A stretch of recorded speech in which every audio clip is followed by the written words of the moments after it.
Pampanga.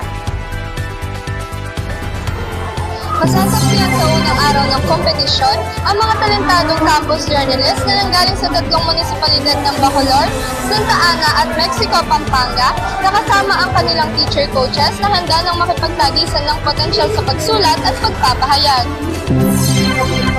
Kasama sa mga lalahok ngayong taon ang iba't ibang pampubliko at integrated secondary schools mula sa tatlong munisipalidad ng Bacolor, Santa Ana at Mexico, Pampanga. Sama-samang dinala ng mga kalahok ang kanilang husay at talento sa larangan ng pamamahayag upang katawanin ang kani-kanilang paaralan at patunayan ang kanilang galing sa iba't ibang kategorya ng kompetisyon. Ano ang pakiramdam mo ngayon na lalaban ka na sa CSSPC? Kinakabahan po kasi first time ko lalaban, pero at the same time, masaya po and confident kasi gusto ko pong manalo and para masukulian po yung pagod ko sa pag-ensayo. And syempre para masukulian din po yung pagod ng mga teacher coaches namin.